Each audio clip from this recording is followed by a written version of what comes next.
you and I, maybe we don't really consume power for power as itself. I mean, you're there charging your phone, your refrigerator, working with your laptop, I mean, today people have electric vehicles, right? I mean, the future of energy to a large extent is electricity, and the future of electricity is, clean electricity, renewable.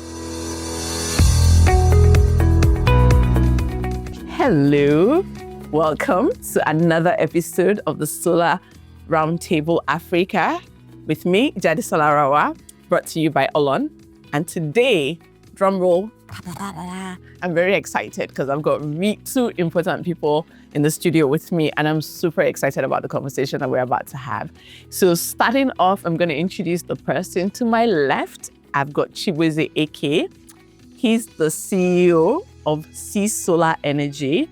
And Chibueze, don't worry, we'll come back to that. And then to my right, we have Chibueze. He's from Owekoroha. I hope I got that properly. Yes. Community in Bayelsa State. And yeah, I can't wait to tell you why we have these two gentlemen in the studio with me this morning. So gentlemen, okay, so first let's start from the fact that I don't believe in coincidences, right? And then I come into the studio and I have this green dress on that I haven't worn in 2 years. And Chibueze has got the green cap, cool. And Chibueze has got the green cap.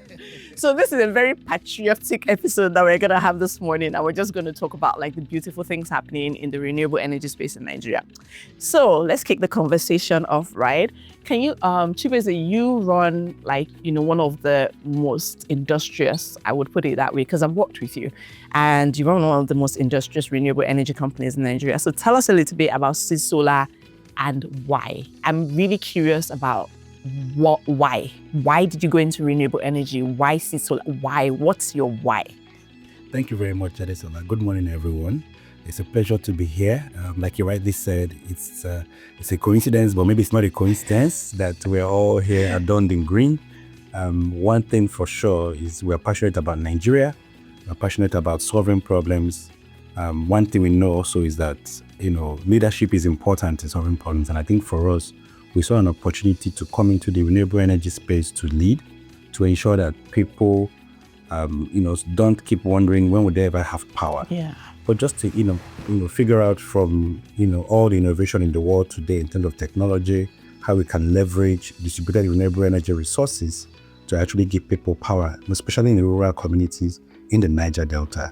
So for us, it was just natural for us that with the support we've gotten from Olon, right from 2021 with our first mini grid, where we got a grant from Olon, and then, fast forward to last year when, after a competitive process, Ceesolar emerged as the winner of the pioneer winner of, thank you, pioneer winner of the Niger Delta electrification program. Yeah. It was really a proud moment just to really see that something that was an idea of the outgoing chairman, ended up being a reality, and mentioned it at his send forth ceremony. Yeah. So we're really proud, we're really happy, we're really, really encouraged by all the support we've gotten from Olon over the years.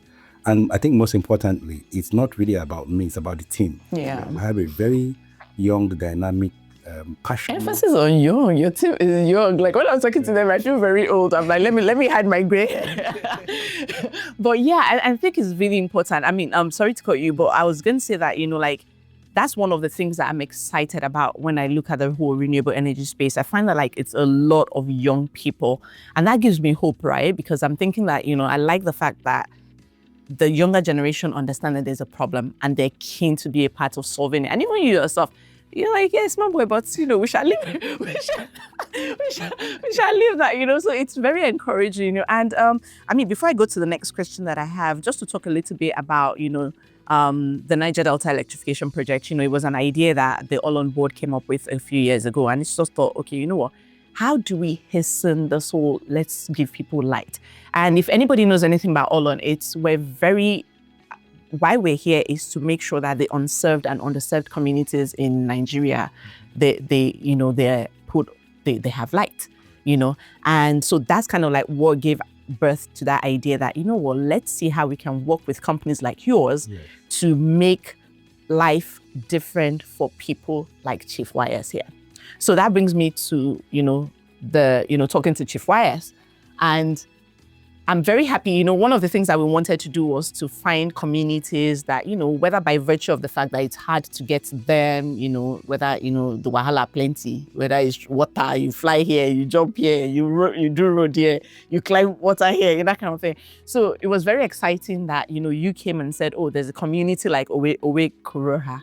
Yes, every time I pronounce it correctly, I'm happy. Community like Owe Koroha. And, and that's how this happened. So Chief, the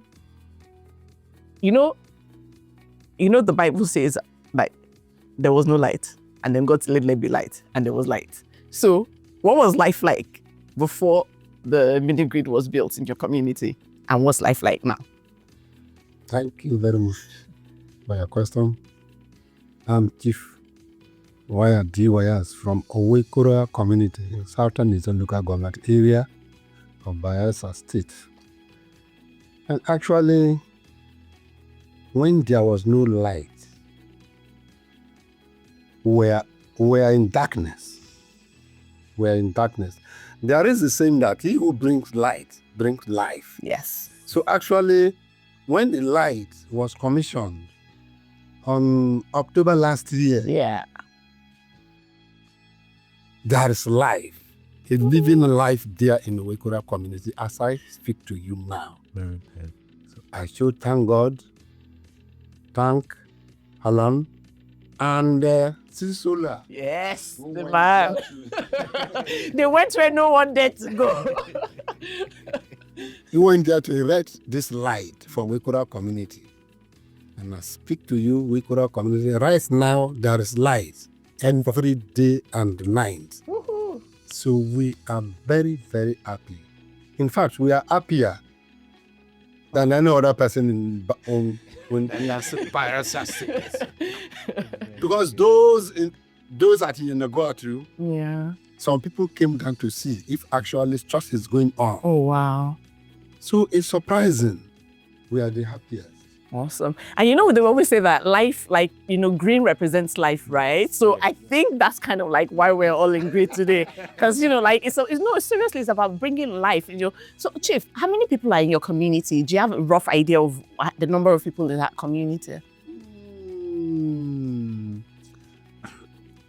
I cannot really give the definite amount of people that live there, but At least.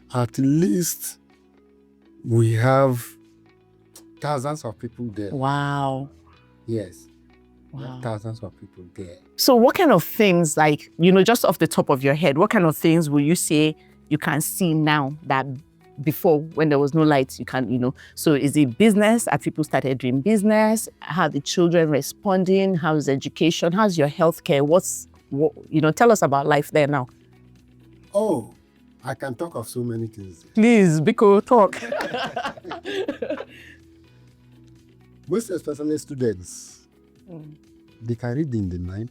They can play about midnight anytime. Yeah. However, studies doesn't permit them to enjoy the light in the night. Moreover, business is going on smoothly there. Owekura community is a peace-loving community. Actually, it's a peace-loving community.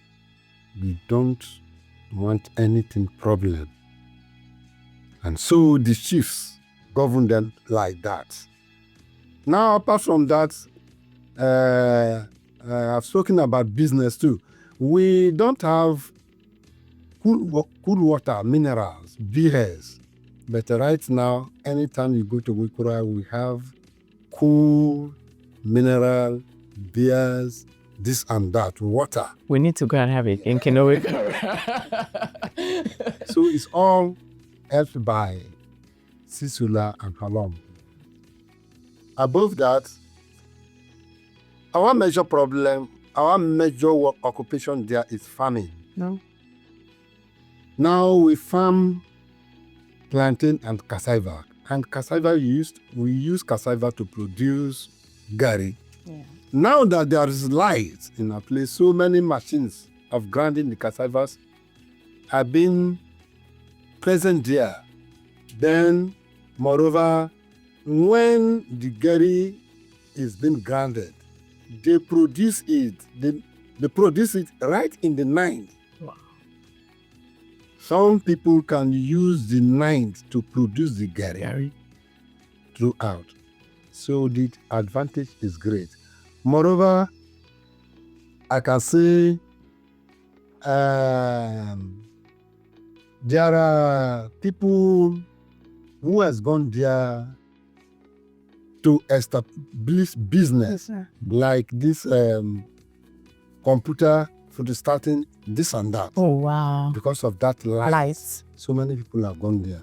Ooh. So Wekura people, as I have mentioned earlier, they will bring light, bring life, a living life. Please tell me that you're getting goosebumps and you're just proud of the work that you and your team did in that community. And I really am, and I think I'm very inspired because this is why, just to partly answer your question, this is part of why we do what we do. Yeah. You know, anything we do must be impactful. Anything we do, we must do it in a classic manner. Anything we do must be innovative. And anything we do, most importantly, must be sustainable. Mm-hmm. And what that really means is that we must make sure that the people that we're doing it for, we engage with them. Absolutely. That was what, when we came to the community, the early days, when Engineer Emmanuel came and, him and his team, right from the initial engagement, like Chief has said, they are very welcoming, they're very peaceful. And, that made the whole process seamless. Making sure that as we ferried our panels, batteries, inverters across the water, we had the buy-in of the community, we had the buy-in of the men, the women, and the youth, who were very supportive in ensuring that we had a smooth process. So within 3 months, the mini-grid was already up and running, and we're very proud and we're very grateful to Olan. Also very grateful to Wekura community for all the support. Fantastic. Thank you. So, one of the things that you said kind of like brings me to the question that I had in mind, that the process of, of building this mini grid, right? I know, again, because, I kind of like was involved in it, that you had to engage people, labor from within the community. So tell us a little bit about that, because, there'll probably be companies that be like, we're bringing in all our experts and we're bringing in all our people, but the fact that you chose that, okay, we're going to make sure that the community is a part of this. Tell us in what ways the community was a part of actually building this mini grid for themselves. Okay, so from experience, we've learned that, when it comes to a successful project like this, one critical factor is engagement, community engagement. Which is kind of on the soft side. People think, you have to think around technical things, but if you don't engage well, you're doomed to fail. So right from the beginning, the engagement started, right from, coming into the community, being introduced to, the chiefs, the committee of chiefs where, Chief Wire sits, and, having their guidance, and then them ensuring that they also encourage the youth to see this as an opportunity, not just for there to be light, but also to be involved in what we are doing. So we were definitely, from day one, working with the youth in the community, people that were recommended by the elders who knew the right people we could work with. And then we ensured that we worked with the young men. We also worked with some women to ensure that really everybody got carried along in understanding that this thing that looked like something that is just talk and paperwork, whatever, can actually power the community. And I'll be happy to even hear what Chief has to say about people's perception of, solar, seeing the solar panels and being told that this is where the light is coming from. Can you imagine that this is something that is innovative in Nigeria today, but it's really solving problems in communities. Awesome. Yeah. So before I ask Chief about that, let me, from your, one of the things that you mentioned earlier when you were talking is about sustainability. Just from experience and just from being an onlooker at how most projects in Nigeria work, right? Most of the time it's like, big company has come in, they've provided this, but because the people don't feel a sense of ownership, right? Then after a few years, they say, they work again. You don't kaput, I'm like, what have you done differently to make sure that 10 years from now, Wekura community is maintaining the mini grid? What is that mindset shift that we have to have, or that you think has happened in this community that will make them know that 10 years from now, this is your property, it's yours, and for you to continue to bring power, you kind of have to maintain it. So let me hear from your perspective, and then I'll hear from Chibueze. Fantastic. So I think for us, one thing we tried to help them understand was that, if anything has to be sustainable, you have to put in some frameworks that make it sustainable. And one thing that is very important is, as you operate and maintain the mini grid, it needs to be funded. Where will the funding come from? Paying for the power. Yeah. So the most important thing was working with the community to ensure that the power was affordable, because if it's affordable, then it can be reliable in the long term and it can be sustainable. And so far, we've gotten very good cooperation from the community, thanks to people like Chibueze, who are always there to ensure that, the young people, the old people see this as something that will benefit them, because they are the ones in the community. And with this light, like he has rightly said, people can be more productive, because one thing that is important is powering productivity. Yeah. And I think that has really helped, because the more you earn, the more you can actually afford to pay for power that you use at home or for your business. Absolutely. Chief, are your people, do they understand that, in local palace, na them get time? Really, that's the truth about it. We've not seen lights for a long time before this light came on board. So there is no embodiment from any sort of the community. Moreover, the chiefs proclaimed the community, told everybody that this is our home, our own personal light. Nobody owns it. Nobody will come back to collect it. So the thing is for us forever, and that everybody should look at it in that way. Fantastic. So every Tom, Dick, and Harry, men, women, youth, are taking proper care of that light. So if you have any bad mind of going to that Ceesolar area, now you can better come out from the festival. or wait, poorer people won't take it lightly with you. Absolutely. We can do you anything, take you to the place. And the Wakura is not a nature of that kind. Yeah. So everybody is taking proper care as if it is their own but problem.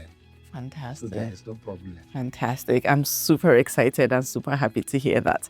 Chibueze, what are your plans for the future? What, it's fantastic. Like you mentioned, Olon supported, this in terms of bringing this to light. But what do you think that other companies, other organizations can do? And how do you think that, just corporate Nigeria, especially people interested in that space, how do you think that they can, I guess maybe what I'm trying to ask is, why don't we understand how simple this thing can really be? And why aren't more companies or more people doing more to bring solutions like this? I think to answer that question, I will come from the other angle, which is, you and I, maybe we don't really consume power for power as itself. I mean, you're there charging your phone, your refrigerator, working with your laptop, today people have electric vehicles, right? So the future of energy to a large extent is electricity, and the future of electricity is, clean electricity, renewable. So for people in Nigeria, one thing we've realized is the sooner we understand that, the better for us, especially in rural areas. I read something yesterday about, just speaking about cassava as well, that Nigeria is one of the countries that produces, a lot of cassava, but we also are not utilizing our capacity. We're not.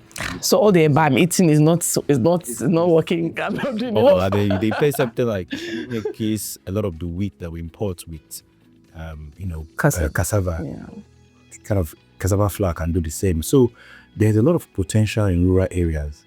And I think the sooner we're able to ensure that we align industries where ultimately it becomes clear that renewable energy is one of the most cost-effective sources of power, then the more companies can see the need to leverage clean energy resources, even go into rural communities and establish industries. There are a lot of communities like Owekora around the country. Yeah. The general thinking is that about half of Nigeria is in darkness. So Yeah. imagine if you're going to these areas, you're making impact, you're making the investments, and ultimately, the unit cost of electricity is cheaper. Yeah. There can be a lot of jobs created, there can be a lot of impact created, and I think that's really what I would encourage a lot of companies to start thinking around that, in Nigeria today, people are saying, leave the country, Japa, but you can also stay here and do something that makes sense. Absolutely.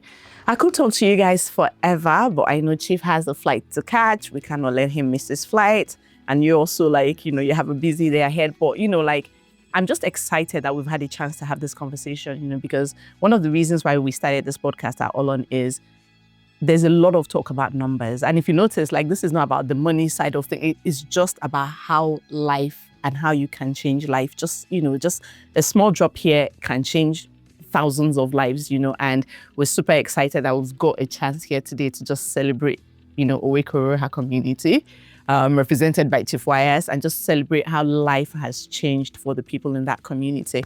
And so I'm excited that I had a chance to talk to you, gentlemen. Thank you very much for honoring us, and thank you for coming on the podcast. And that would be the end of the podcast for today. Thank you very much for joining us. The aim of this podcast is to just bring renewable energy to the average everyday person and just help you understand, what's going on behind the scenes and how just providing a mini grid or just providing something, can change lives and impact people's lives. So I hope you got a chance to listen to our chat today with Chief YS and Chibueze from Ceesolar. And I hope that this inspires you to know that whatever it is that you're doing out there can make a difference in one person's life or thousands of lives, just like Owekoroha community. So thank you for joining us today. My name is Ceesolar, and I will see you on the next episode of Solar Roundtable Africa, brought to you by Olon. Ciao.